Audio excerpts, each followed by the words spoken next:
और उस टाइम पे सोमालिया में पायरेट्स का अटैक हुआ था। अच्छा।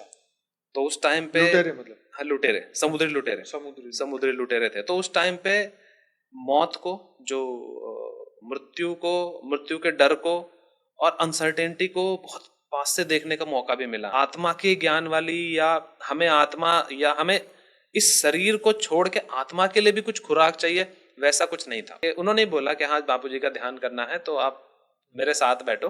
मॉर्निंग की क्लास थी, तो हम बैठे, तो मुझे एक टेस्ट मिला। एक टेस्ट होता है कि हाँ, मेडिटेशन का टेस्ट क्या होता है। तो मेडिटेशन के टेस्ट जब मुझे मिला कि हाँ, इसमें तो सब कुछ मतलब सब कुछ भाव शून्य हो गया। मैं भाव शून्य हो गया था। मुझे लग रहा था जैसे कि मैं किसी और वर्ल्ड में पहुंच गया हूँ। परम शांति भैया। सभी का स्वागत है, परम स्वागत है हमारी नई YouTube channel spiritual podcast with Anant में। मैं हूं अनंत और आज हमारे साथ है अभिषेक जी उपाध्याय जी, और आए हैं हैदराबाद से। और आज हम बात करने वाले हैं अध्यात्म से रिलेटेड, उनकी जर्नी को चर्चा करने वाले हैं। तो बहुत ही इंटरेस्टिंग उनके जीवन की कुछ ऐसी बात भी करेंगे जो आपको मोटिवेट करेगी, इंस्पायर करेगी, आपके बच्चों को इंस्पायर करेगी, क्योंकि वो नेवी में रह चुके हैं। तो शुरुआत करते हैं आपसे। बहुत बहुत स्वागत है भाई जी आपका। थैंक यू भैया, आपका बहुत बहुत धन्यवाद मुझे इस पॉडकास्ट में बुलाने के लिए। और इस चीज़ का सबसे स्पेशल धन्यवाद मैं दूंगा पूरी टीम को और इस पूरे मिशन को कि जितना विश्व कल्याण के लिए ये सब काम कर रहे हैं, जितना विश्व कल्याण के लिए आनंद भाई काम कर रहे हैं, अनंत भाई काम कर रहे हैं, साक्षी बहन काम कर रहे हैं, बापूजी हैं, नीरुमा हैं, बा हैं, इतना सब कुछ मिलाने के बाद जो विश्व कल्याण की बात आप सबके अंदर है, और जिस एक एक एक एक प्योर गोल के लिए जितना एफर्ट के साथ आप लोग काम कर रहे हैं, और मैं जहां तक समझता हूं कि मेरे शोल्डर्स पे भी रिस्पॉन्सिबिलिटी है, क्योंकि मैं भी नागरिक हूं भारत का। तो इस लहजे से भी और इस बतौर मैं भी ये रिस्पॉन्सिबिलिटी लूंगा कि मैं भी इस ज्ञान को आगे बढ़ाऊं और जल्दी से जल्दी विश्व कल्याण हो, विश्व परिवर्तन हो, विश्व में परम शांति हो। तो शुरू करते हैं कि आप थोड़ा नेवी से हैं, तो उसकी जर्नी, क्योंकि मुझे बहुत मुझे मोटिवेशन मिलता है ये सब चीज़ों से, और हमारे व्यूअर्स को भी मिलेगा, उनके यंगस्टर बच्चे भी होंगे उनको भी मिलेगा। तो ज्ञान का पार्ट इसमें हम थोड़ा सा लेटर ऑन लेते हैं। पहले थोड़ी सी नेवी की बात करते हैं, क्योंकि ये एक नई चीज़ है हमारे लिए। तो ये बताइए कि नेवी में जाने का पहले आपने क्यों सोचा, क्या आपके मन में आई, क्या ऐसी भावना जागी, तो आप उसमें जी भैया, मैं जरूर सब व्यूअर्स के सामने मैं ये भी रखूंगा। और जो मेरा जन्म स्थान है वो पौड़ी गढ़वाल है, और पौड़ी गढ़वाल में रहते हुए, जैसे कि आप सबको ही पता होगा कि पौड़ी गढ़वाल में गढ़वाल, वहां से गढ़वाल राइफल्स आर्मी की एक यूनिट रहती है, और उनका जोश और खरोश देखने लायक है। मतलब आप उत्तराखंड में जाएंगे तो आपको दिखाई देगा कि वहां पे हर किसी परिवार से अगर 2 बच्चे हैं तो दोनों फौज में है, एक बच्चा है तो एक फौज में है। तो जब वो कभी मैं देखता था उन्हें, तो मुझे भी एक छवि नजर आती थी कि हाँ, मैं भी क्यों ना डिफेंस ज्वाइन करूं। आपके घर में कोई था ऑलरेडी पहले? मेरे घर में से कोई नहीं है, मेरे पूरे खानदान से कोई नहीं था। फिर भी आपके अंदर वो जज्बा तो एक जज्बा पता नहीं क्यों अंदर से आया। हाँ। जब वो यूनिफॉर्म्स में आते थे, हाँ। हमारे एक पास में थे, पांडे नाम था उनका। हाँ। तो वो आते थे, पूरा बैग उनका पिट्ठू बैग रहता था बड़ा वाला, उसके अंदर पूरा सामान भरा हुआ, पूरे बूट वूट पहन के आते। तो हमारे मन में भी एक एक एक कौतूहल जागा कि क्यों नहीं, हम भी ज्वाइन कर सकते हैं। तो फिर धीरे धीरे हमने पता लगाना शुरू किया कि हाँ, किस तरह से सिलेक्शन लिया जाए, आर्मी, एयरफोर्स, नेवी।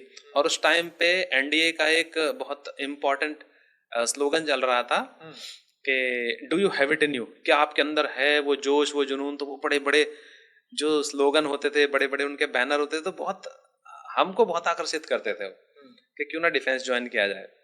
और फॉर्चुनेटली जिस जगह पे मेरा जन्म हुआ, कालागढ़, पौड़ी गढ़वाल में पड़ता है, तो वहां से उस समय तक कोई नेवी में था नहीं। तो एक ये भी मन हुआ कि हाँ, क्यों ना एक कीर्तिमान स्थापित किया जाए, पहली बार कोई बंदा नेवी ज्वाइन करेगा। तो यही मन में सोच के हमने शुरुआत कर दी, तैयारी की। हमारे घर के पास में एक डैम था जहाँ पे पानी का रिजर्वोयर था। तो हमने पहले वहां पे जाके छुपा छुपी क्योंकि वहाँ पे बहुत सारे बच्चे डूब जाया करते थे। तो फिर भी एक रिस्क लिया और हमने अपना स्विमिंग सीखना शुरू कर दिया। अब स्विमिंग भी हाँ अकेले। अच्छा, अकेले मतलब एक एक एक दोस्त होते थे 2-3 लोग, हम जाते 2-3 लोग थे। अच्छा, तो वहां पे जाके डबल निक्कर हम पहनते थे क्योंकि घर पे ना पता चल जाए। अच्छा, तो एक पहनना है, एक सुखा देना है चुपचाप से आके। अच्छा अच्छा अच्छा अच्छा। तो ऐसे करते करते हमने स्विमिंग सीख ली। और स्विमिंग भी इतना प्रैक्टिकल तरीके से और इतना रिस्की तरीके से सीखी कि जहां से वो रिजर्वायर खत्म होता था वहां से डीप, एकदम डीप था। तो ज्यादा आगे भी नहीं जाना है, ज्यादा पीछे भी नहीं जाना, उसी के बीच में आपको स्विमिंग सीखना। चलिए वो स्विमिंग सीख ली। तो भी हम तैयार थे नेवी में जाने के लिए। अब नेवी में ये एग्जाम भी बहुत इजी नहीं था, टफी एग्जाम था उस टाइम पे। तो हमने एग्जाम दिया, देहरादून से हमारा सिलेक्शन हुआ और धीरे धीरे नेवी में हम चले गए। नेवी में जाने के बाद हमारी ट्रेनिंग हुई, चिल्का में ट्रेनिंग हुई। उसके बाद हमारी लोनावला INS शिवाजी, जो शिवाजी महाराज के नाम पे है, वहाँ पे लोनावला में ट्रेनिंग हुई। उसके बाद हमने जंगी जहाज ज्वाइन कर लिए और जंगी जहाज में रहते हुए हमने बहुत सारे ऑपरेशंस भी किए। हम सोमालिया गए और हम डेप्यूटेशन पे भी रहे, कतर, फिलीपींस, मलेशिया, ये काफी तो सारे फॉरेन कंट्रीज उसमें रहना पड़ता है। हमने कंटिन्यू 10 साल 10 से 12 साल मुंबई में रहे, अलग अलग शिप पे सर्विसेज दी हैं। नहीं, जैसे आप एक बार निकले, पोर्ट छोड़ के निकले, तो हाँ। कितने महीने तक रहना पड़ेगा उसमें? ऐसा तो नहीं है कि हाँ, ऐसे है कि जैसे एक बार हम चले गए नेवी में, हमने 1 महीना 2 महीना कंटिन्यू कंटिन्यू जो मैं रहा हूँ वो कंटिन्यू 3 महीने अच्छा, शिप पे रहे हैं। शिप और वहां पे कैसा रहता है कि जो कोई सिंगल है, सपोज मैं आई एम नॉट मैरिड उस टाइम पे, at the age of 20 years, तो उस टाइम पे हम क्या करते थे कि हमारा खाना पीना रहना सहना सब कुछ शिप पे ही है। तो हम मशीनें वगैरह ठीक करते थे, हम फ्रॉम इंजीनियरिंग बैकग्राउंड, मशीनें ठीक करते थे, खाते थे, सोते थे, ड्यूटी करते थे, बस वही उसी तरह से। तो ये बात है 2004 की, जब हमारा शिप सोमालिया में था और उस टाइम पे सोमालिया में पायरेट्स का अटैक हुआ था। अच्छा। तो उस टाइम पे लुटेरे, मतलब हाँ लुटेरे, समुद्री लुटेरे थे। तो उस टाइम पे मौत को, जो मृत्यु के डर को और अनसर्टेनिटी को बहुत पास से देखने का मौका भी मिला हमें, क्योंकि हम उस टाइम पे रिएक्शन टीम में थे, क्विक रिएक्शन टीम में। कितना बड़ा होता है जहाज, कितने लोग? जहाज होता है लगभग 63-64 मीटर लंबा। अच्छा। और जो उसकी 200 फुट लंबा और चौड़ाई रहती है लगभग 15 फीट चौड़ा। अच्छा। 15 फीट नहीं, 15 मीटर, 50 फुट। तो बहुत लंबा चौड़ा, जितने डेक नीचे, जैसे यहाँ पे है, जैसे ज्ञान में है इतने लोग ऊपर इतने लोग नीचे, वैसे ही वहां पे 7 डेक नीचे और 3 डेक ऊपर। डेक मतलब मंजिल कह सकते हैं? मंजिल। तो 70 फुट ऐसे पानी के अंदर? 7 मंजिलें। 7 मंजिलें, मतलब मंजिलें छोटी छोटी होती हैं। अच्छा, छोटी चौड़े लगभग इतनी 30-40 फुट जितना। हाँ, इतना पानी है। हाँ, जितना इतना, ये 1 फीट हो गया, एक मंजिल हो गया, एक मंजिल हो गया। तो 60-70 नीचे, और ऊपर कितना होता है? ऊपर 3 मंजिलें। अच्छा। ऊपर 3 मंजिलें। तो सबसे ऊपर बैठ के कैप्टन शिप को ड्राइव करते हैं। कितने लोग रहते हैं मतलब? लगभग उसमें रहते हैं 200 से 250 लोग, जो हमारे शिप में थे 200 से 250 लोग। खाना पीना रहना सब? खाना पीना रहना सब कुछ वहीं पे, मशीनरीज भी चलती रहती हैं, हमारा जाना आना सब कुछ उसी के अंदर रहता है। तो उसमें डॉक्टर वगैरह सब? उसमें डॉक्टर्स भी रहते हैं, एक डॉक्टर भी रहते हैं। कभी ऐसा कुछ हुआ तो वहाँ हेलीकॉप्टर भी होता है? हेलीकॉप्टर्स भी रहते हैं, हेलीकॉप्टर भी रहते हैं। तो अगर जो कुछ ऐसी इमरजेंसी आए तो उनको इवैक्यूएट भी किया जा सकता है। किसी को ज्यादा चोट लग गई या कुछ ऐसी जरूरत पड़ी तो उसको इवैक्यूएट करके हम पास के हॉस्पिटल में, जो नेवल हॉस्पिटल होते हैं, उसमें इलाज के लिए। क्या हुआ जब वो लुटेरे के साथ? जब वो लुटेरे थे तो मौत को बहुत पास से देखने का मौका मिला, मतलब फॉर्चुनेटली कहें या अनफॉर्चुनेटली कहें, हथियार भी चलाने पड़े। हथियार भी सब कुछ मेरे को चलाने भी आते हैं। तो वहां से उसके बाद से एक थोड़ा सा हृदय परिवर्तन हुआ, मन परिवर्तन हुआ कि डर क्यों है इंसान के अंदर, डर क्यों है इतना ज्यादा डर, इतना तो नहीं होना चाहिए। अब मौत का वो भी, क्योंकि वो तो इटर्नल है, वो तो आनी है, फिर भी डर किस चीज का है। तो वहां से कहीं ना कहीं हमारा स्पिरिचुअलिटी के अंदर एंट्री हुआ। तो जो हमारा सबसे पहला पड़ाव था इस स्पिरिचुअलिटी में, सबसे पहले हमने निरंकारी मिशन ज्वाइन किया। ये है 2006 की बात। 2006 में हमने निरंकारी मिशन में एंट्री किया। और हमारे जहाँ से मैं हूँ वहाँ से हमारी एक सिस्टर थी, हमारे गांव की एक बेटी थी जो नेवी में थी। नेवी में थी मतलब उनके हस्बैंड नेवी में थे। तो उन्होंने हमें निरंकारी मिशन से इंट्रोड्यूस किया, हमने वहाँ जाना शुरू किया। बट ये नहीं पता था कि करना क्या है। तो उन्होंने समझाया सेवा, सुमिरन, सत्संग, 3 चीजें मूल मंत्र दिए कि सेवा करनी है आपको, सुमिरन करना है, उनका एक जैसे मंत्र होता है वैसे मंत्र था, और सत्संग करना है, मतलब अच्छे लोगों में बैठना है, सत्य की चर्चा करनी है, ईश्वर क्या है वो चर्चा करनी है। ये करते करते लगभग 2015 तक, 2006 से लेकर 2015 लगभग 9 साल तक हम इसी लय में चलते रहे, ये लड़ी में चलते रहे कि अच्छा ये। फिर हमारे ट्रांसफर्स होते रहे, नेवी में हर 3 साल में ट्रांसफर होता है, यहाँ से वहाँ, वहाँ से वहाँ, वहाँ से वहाँ। उसी बीच में हमें थोड़ा थोड़ा कुछ एजुकेशन लेने का, उस बीच में बच्चे भी पैदा हुए, एजुकेशन लेने का भी मौका मिला। तो मतलब सब जीवन चल रहा था बट कुछ परिवर्तन नहीं था फ्रैंकली स्पीकिंग। तो उस टाइम पे हमें ये भी नहीं पता था कि हम ज्ञान में तो जाते हैं, भक्ति है क्या है, बट आत्मज्ञान जैसा कुछ था जैसे जैसे कुछ नहीं हुआ था, कुछ नहीं हुआ आत्मा था। हूँ ये पता कब चला? वो जो आत्मा का है वो सीन अभी बाद में आएगा। अच्छा, बाद में आएगा अभी। ओके। तो हम चलते रहे, ज्ञान में चलते रहे, बट ज्ञान में क्या करना है, क्यों करना है, मतलब एक सतही ज्ञान था कि हाँ, एक कर्म कांड टाइप वाला कि हाँ सत्संग में जाना है, रहना है, बैठना है, बोलना है, आना है, खत्म। एक जो आत्मा के ज्ञान वाली, या हमें आत्मा, या हमें इस शरीर को छोड़ के आत्मा के लिए भी कुछ खुराक चाहिए, वैसा कुछ नहीं था। अभी से कुछ 2015 तक आ गए थे हम। 2015 में हमारी ब्रह्म कुमारी में एंट्री हुई। ब्रह्म कुमारी के एंट्री के बाद हमें थोड़ा सा ज्ञान मिला कि हाँ आत्मा के लिए काम करना है। तो हमने मेडिटेशन शुरू की। उस टाइम पे हमने मेडिटेशन शुरू की। नहीं तो आपने जो इससे पहले की बात बताई, वहां पे आत्मा के बारे में कुछ नहीं ज्ञान दिया? कुछ नहीं, कुछ ऐसा कुछ तो बड़ा क्या ज्ञान। वो क्या होता है? सेवा, सुमिरन, सत्संग। अच्छा, तो वहां सिर्फ सत्संग होता है, भजन? खाली सत्संग होता है, भजन होता है, और सेवाएं होती हैं, मानव और सुमिरन होता है। हाँ, मतलब गुरु तो के ही निरंकार मैं तेरी शरण मैनू बच लो। हाँ, मतलब बख्श लो, मतलब जैसे हमसे कुछ जाने या अनजाने में कुछ गलती हो गई तो हमें बेसिकली क्षमा याचना करनी है, क्षमा कर दो, बख्श लो करके। अच्छा, उसके बाद उससे कोई फर्क पड़ता है ऐसा बोलने से या सोचने से? मुझे तो नहीं पड़ा। मन के तौर पे मुझे नहीं पड़ा, बट ऐसा तो कहना गलत है कि किसी पे फर्क, कुछ लोग पे फर्क पड़ता हो, कुछ हाँ कुछ को पड़ता होगा, क्योंकि अभी भी बहुत मिशन में लोग हैं। तो हमने फिर ब्रह्म कुमारी में जाना शुरू किया। वहां से थोड़ा सा एक आत्मा के बारे में एक हिंट मिला कि हाँ अभी हमें इस खुराक के बारे में बात करनी है। शारीरिक तौर पे तो हमारे मतलब ये सब चल ही रहा था।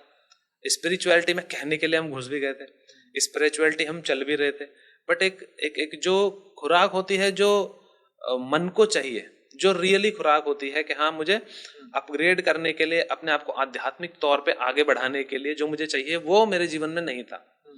तो मैं ब्रह्म कुमारी से जुड़ा, 7 डेज का कोर्स किया। हम माउंट आबू भी गए, हमने वहां पे भी 7 डेज का कोर्स किया, वहां से आए। बट वही सतही ज्ञान, हर जगह पे सतही ज्ञान था। फिर उनका जो उनका भी कर्म कांड बहुत सारा है, ब्रह्म कुमारी में बहुत सारा कर्म कांड है। तो वो ना करके 1 साल के पहले की मैं बात शुरू करता हूँ जो रियली मुझे लगा कि हाँ चेंजिंग है।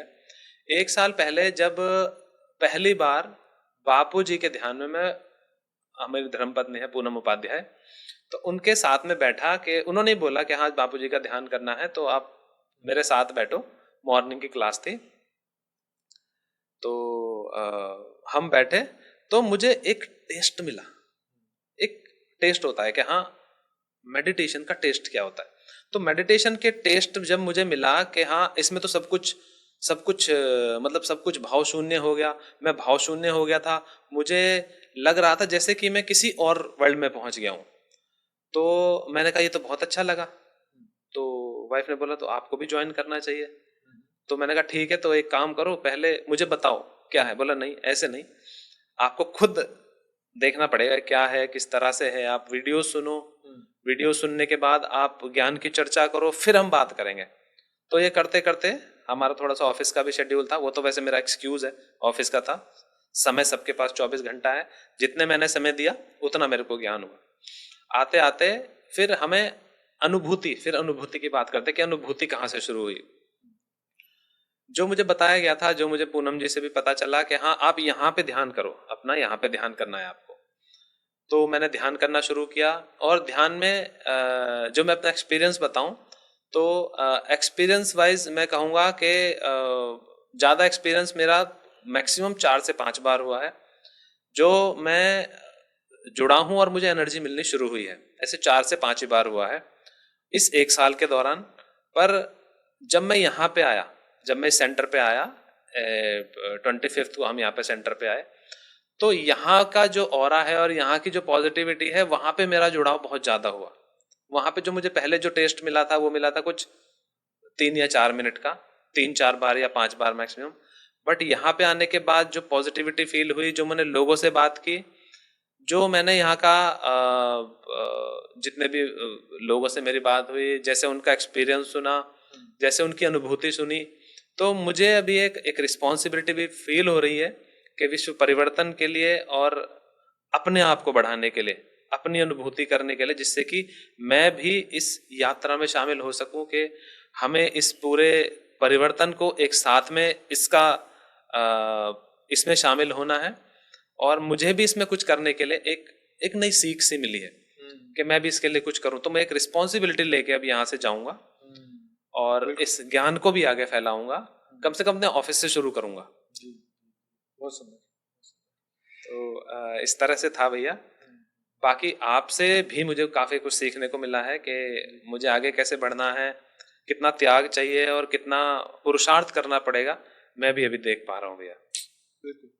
तो देखिए, हर हर आत्मा का एक धरती पे जो एक लक्ष्य होता है कि उसका जन्म क्यों हुआ, वो धरती पर क्यों आया।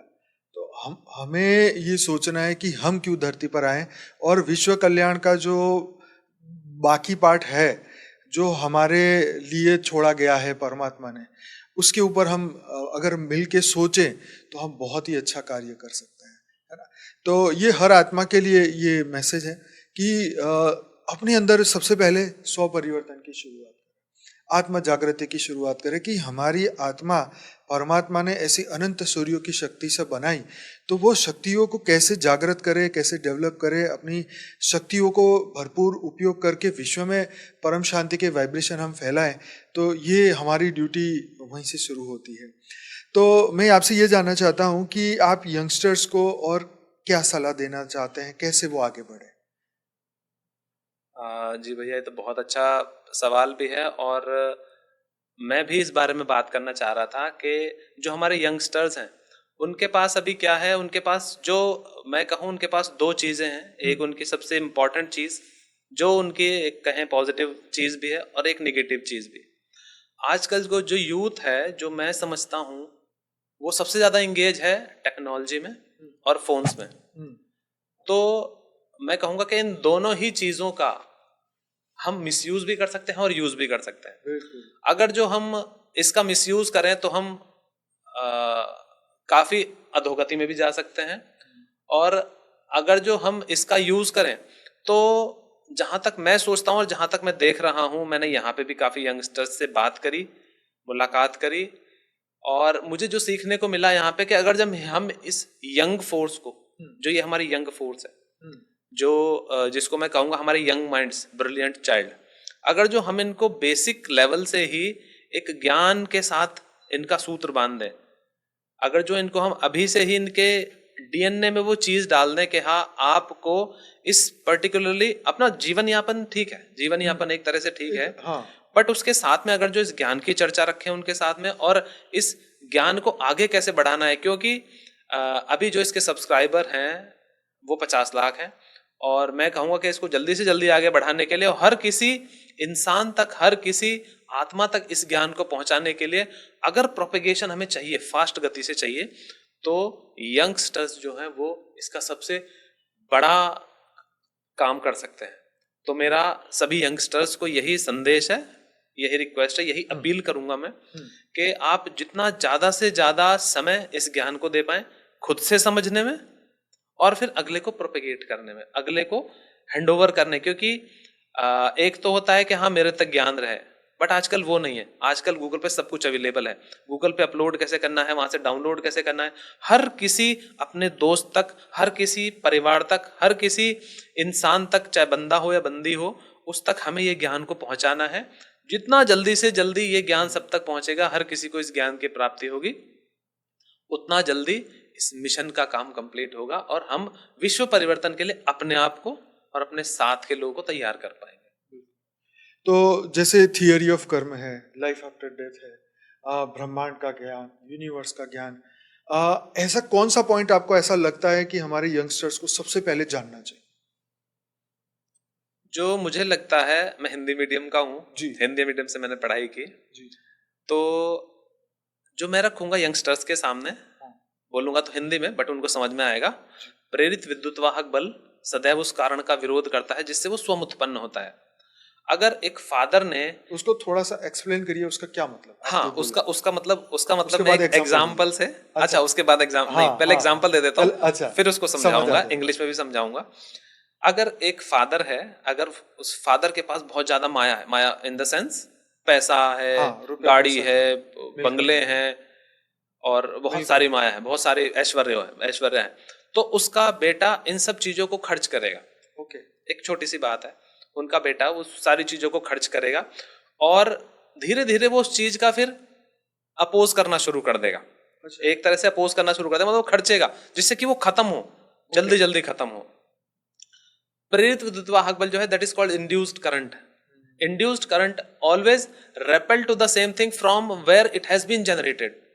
मतलब प्रेरित विद्युतवाहक बल जो मैंने हिंदी में बताया, इंड्यूस करंट हमेशा जहां से वो जनरेट होता है, मतलब जिस दिशा में इलेक्ट्रॉन्स आ रहे हैं उसी को वो अपोज करता है। अच्छा, ये कहने का मतलब है। तो अभी क्वेश्चन पे आते हैं जो भैया ने पूछा था कि क्वेश्चन आपको वो कौन सा पॉइंट लगा कि जहां से, मैं थोड़ा सा फिर से उसी एग्जाम्पल को कनेक्ट करना चाहूँगा, मेरे को थोड़ा कम समझ आई बात। तो आप क्या कहना चाहते हैं कि जो मिलकत माँ बाप के पास है वो अपने बच्चे खर्च करेंगे, तो उससे आगे क्या मतलब, उसको पूरा करिए, थोड़ा समझाइए मुझे। अच्छा, हाँ, मतलब जैसे बाप ने खूब कमाया, हाँ, खूब इकट्ठा किया, हाँ, तो बेटा विरोध क्यों करेगा? मतलब बेटा विरोध नहीं करेगा, बेटा उसको खर्च कर देगा, हाँ, जिससे कि वो जल्दी जल्दी खत्म होके वो भी बेसिक लेवल पे आ जाए। अच्छा, तो इसका मतलब, अब उसमें मैं बता रहा हूँ आगे, इसका मतलब क्या है कि अगर हम उसको ज्ञान देंगे, सपोज फादर ने अगर जो उस बच्चे को पैसा ना देके ज्ञान दिया होता, तो वो ज्ञान खत्म करेगा। और अगर वो ज्ञान भी खत्म करेगा, तो वो क्या करेगा? मैक्सिमम सत्य के साथ बैठेगा, अपने साथ वालों को देगा, खत्म करेगा, प्रोपेगेट करेगा, दूसरे को देगा। तो बड़ा गहरा मीनिंग है ये। तो ये सबसे बड़ी चीज है। सॉरी मैं समझा नहीं पाया पहले, पर भैया ने जब मतलब इलेबोरेट करने को बोला, तो मुझे याद आया कि हाँ, इस तरह से भी तो ज्ञान वो धन है जो बांटने से बढ़ता है। तो बच्चे को भी हमने वो सिखाना है कि जो इंड्यूस करंट उसको मिला है, जो उसको ज्ञान मिला है, बाप के सहारे मिला है या यूनिवर्स से मिला है या बापूजी से मिला है, उस ज्ञान को अगर वो प्रोपेगेट करेगा, खर्चेगा, ये एक चीज है जो आप खर्चोगे तो बढ़ती है। ये बहुत बढ़िया। शिक्षा का जो है, जब आप खर्च करते हो, आप जितना प्रोपेगेट करते हो, जितना देते हो, आपका भी बढ़ेगा। और आप अगर जो उसी सेंस में उस बच्चे को समझाओ जिसको हम चाहते हैं, जो हमारी अगली पीढ़ी बनने वाला है, या हम कहें कि हमारी यंगस्टर्स हैं जो इस जो हमारे विश्व परिवर्तन के काम को है, एज वेल एज जो हम कुछ भी करवाना चाहते हैं इन a positive way, negative way में नहीं, पॉजिटिव वे। क्योंकि जो हम डालते हैं, जो एक ये भी सिद्धांत है कि जो हम डालेंगे उसका कई गुना हमको मिलता है।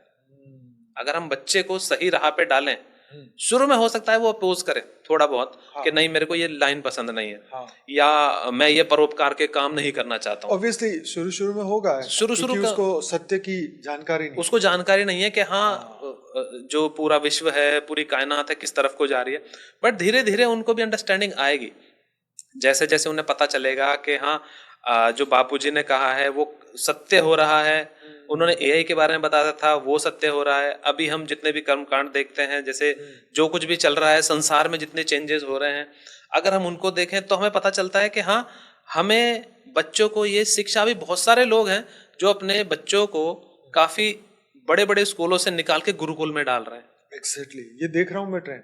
ये ट्रेंड नया बन रहा है। सुपर। और आप ये भी देख रहे होंगे, आप सभी लोग ये भी देख रहे होंगे कि फॉरेन से लोग आके इंडिया में सेटल हो रहे हैं। बिल्कुल। क्योंकि अभी जो इंटरस्टेलर मूवी भी बनी है उसमें भी यही बताया गया है कि हाँ, हर चीज को पहले से एक एक पता लगाया जा सकता है कि हाँ आगे ये होने वाला है। और जो दिव्य चक्षु हमें बापूजी से मिले हैं, और जो दिव्य चक्षु के हिसाब से जो बापूजी हमें बताते रहते हैं कि हाँ अभी ये होने वाला है, इस तरह से अपनी तैयारियां करो, तो मुझे लगता है कि we are still on a go, on a way, कि हम बच्चों को प्रोपिगेट कर सकते हैं। तो क्यों ना हम इस ज्ञान को अपने बच्चों को भी जोड़ें, क्योंकि वो उनके पास ऐसी शक्ति है, उनके पास ऐसा जरिया है ये फोन, कि अगर उसके अंदर कन्विंसिंग पावर अच्छी है तो वो बच्चा, हर किसी बच्चे के स्कूल तक, हर किसी बड़े तक अपने इस ज्ञान को दे सकता है और इस ज्ञान को बहुत आगे तक लेके जा सकता है, बहुत सुपर, जो हर किसी को चाहिए। मैं आपको बहुत बढ़िया एग्जांपल, आपकी बातों से मुझे याद आया, कल ही मैंने एक रील देखी जिसमें बागेश्वर धाम में, बागेश्वर धाम, हाँ, तो उनके वहां पे एक फ्रांस के डॉक्टर, जो कि वो डॉक्टर हैं बच्चों के कैंसर स्पेशलिस्ट डॉक्टर, उन्होंने फ्रांस में अपना सब प्रॉपर्टी बेच के बागेश्वर धाम के पास में घर लेके सेवा का कार्य करके और उनको समर्पित जीवन किया। वो भी फॉरेनर्स है, इंडियन नहीं है। अब सोचिए कितना बड़ा परिवर्तन, कितना बड़ा परिवर्तन है, और कितना बड़ा सनातन के लिए कितना फायदा है, कितना बड़ा त्याग है। त्याग है। चलो वो ड्यूटी वहां करने वाले थे वो यहाँ करेंगे, लेकिन इससे तो हमारे देश का भला है ना, हमारे देश के बच्चों का जो प्रॉब्लम होने वाली है उनको सॉल्व होगा। तो ये कितनी कृपा है ये ऊपर वाले की, या उन लोगों की जो इनको इस सही मार्ग मिले। जी भैया, ये सनातन के लिए कितना अच्छा है। ये कितनी क्योंकि विदेश में रहे हुए कैंसर डॉक्टर छोटी बात तो नहीं, उनके पास कितना हुनर होगा। उनके मैंने फेस भी देखा, तो उम्र भी थी उनकी, वो भी 55-60 के ऊपर। तो इस उम्र में भी अगर वो ये जज्बा रखते हैं तो कितनी बड़ी बात है कि अपने जीवन को सेवा में लगाए। हालांकि उनको आत्मज्ञान का सेल नहीं है, अगर उनको आत्मज्ञान का सेल होता तो इसका बहुत बड़ा ज्ञान कहाँ से बहुत ज्ञान को कितना आगे बढ़ा सकते थे। जी, वही है भैया कि मैं भी इस चीज में एक अपना भी विचार रख दूं आपके समक्ष, व्यूअर्स के समक्ष, कि जब भी हम सोचते हैं, कभी हम ये सोचते हैं कि ज्ञान का कुछ समय है, ज्ञान का ऐसा कोई समय नहीं है। कभी जब भी जाओगे तभी सवेरा। तो कभी हम कहते हैं कि नहीं, अरे मेरी उम्र तो ज्यादा हो गई तभी जाऊंगा, अच्छा let it be later, let it be later, जब मेरे सारे फारिग हो जाऊंगा इन सब कामों से, बच्चों को पढ़ा लूंगा, उनकी शादियां हो जाएंगी, घर बना के फिर मैं हिमालय चला जाऊंगा, तब कोई नहीं जाएगा। जब इतनी प्रॉपर्टी रेडी कर लेगा तो कोई हिमालय क्यों जाएगा। सच बात है। तो हमको डिटैच होना आज से शुरू करना है। अलगाव शुरू करना, अलगाव नहीं, डिटैचमेंट बोलूंगा, कि आप इसमें रहो, बट साथ साथ में आप इससे डिटैच भी हो कि मेरी रिस्पॉन्सिबिलिटी खाली परिवार तक नहीं है। एग्जैक्टली। मुझे यही समझना है कि ये मेरा परिवार है, ये मेरा भौतिक परिवार है, लौकिक परिवार है, मुझे इससे डिटैच होके मुझे संसार के लिए भी कुछ करना है, मेरा वहां भी कंट्रीब्यूशन है। यहाँ मेरा जितना पार्ट था वो भी मैं थोड़ा थोड़ा कम करके, मैं अपना पार्ट अभी लौकिक तौर पे कम करके अभी आध्यात्मिक तौर पे बढ़ाऊंगा, जिससे कि ये वाला ज्ञान मेरे लिए, साथ में इस परिवार के लिए, और साथ में उस पूरे संसार के लिए भी काम आ सके।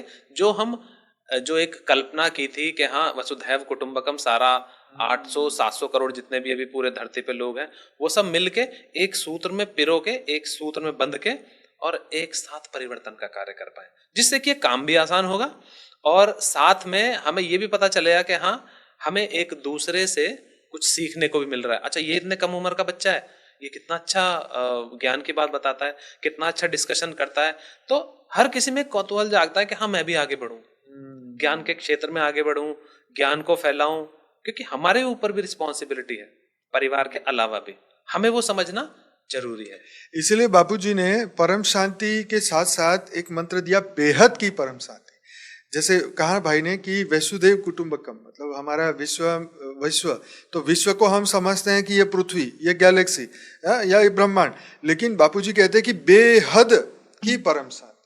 तो अनंत अनंत ब्रह्मांड, अनंत अनंत जीव, अनंत अनंत आत्माएं जहां पर भी है, पूरा यूनिवर्स, मल्टीवर्स जहां पर भी है, उन सब में परम शांति हो। तो ये बहुत बड़ा मंत्र बापूजी ने दिया। जी जी भैया।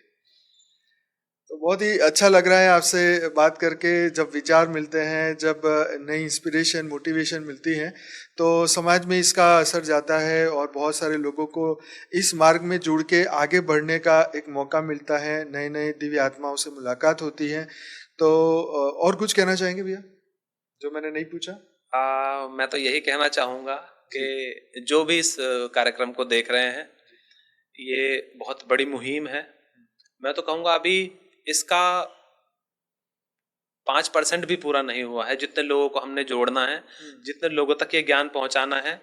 और मैं तो कहूँगा इस वीडियो को और इससे जुड़े हुए ज्ञान को अधिक से अधिक जितने भी चतुर्दिक दशाओं में जहाँ जहाँ तक आप भेज सकें, जहाँ जहाँ तक आप फैला सकें, इस ज्ञान को फैलाओ।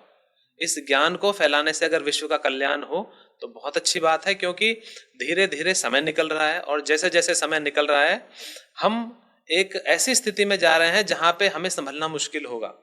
तो मेरी सभी से यही एक अनुरोध है, मैं सभी से निवेदन करूंगा कि ज़्यादा से ज़्यादा इस ज्ञान को फैलाओ और ज़्यादा से ज़्यादा ज्ञान से जुड़ने की कोशिश करो, क्योंकि जिसके पास ज्ञान है उसी के पास परम धाम है। जी जी। तो आप ज़्यादा से ज़्यादा इस ज्ञान को फैलाएं और इस मंच से जुड़ने की कोशिश करें, जिससे कि सभी का कल्याण हो और एक साथ कल्याण हो। बिल्कुल बिल्कुल। तो इसी के साथ इस प्रोग्राम को यहीं समाप्त करते हैं और फिर होगी मुलाकात नई दिव्य आत्मा के साथ। और बने रहिए हमारे साथ। बापूजी दशरथ भाई पटेल हमारी यूट्यूब चैनल है, paramshanti.org हमारी वेबसाइट है। तो डेली हमारे यूट्यूब चैनल पर रात को 10 से 11 मेरे साथ जुड़िए, लाइव मेडिटेशन करिए, सीखिए। और अगर मॉर्निंग में जुड़ना चाहते हैं तो एक और हमारे यूट्यूब चैनल है परम शांति मोटिवेशन एंड मेडिटेशन। वहाँ पर साक्षी आपको मेडिटेशन कराएंगी, सिखाएंगी, आगे बढ़ाएंगे। तो बने रहिए हमारे साथ। और वीडियो अच्छा लगा है तो लाइक करें, शेयर करें, कमेंट करें और दुनिया तक परम शांति को फैलाने में हमारी मदद करें। बहुत बहुत भैया, बहुत बहुत धन्यवाद भैया जी। परम शांति। थैंक यू भैया। परम शांति। परम शांति। परम शांति सोचो, बोलो परम शांति। Join us daily for our morning live meditation, Monday to Saturday, 5:30 to 6:30 a.m. Join us daily for live meditation, 10 p.m. to 11 p.m. on YouTube Live. Subscribe now. Website www.paramshanti.org. Email us anant@paramshanti.org. Like, share, subscribe. Join today. बेहद की परम शांति सोचो।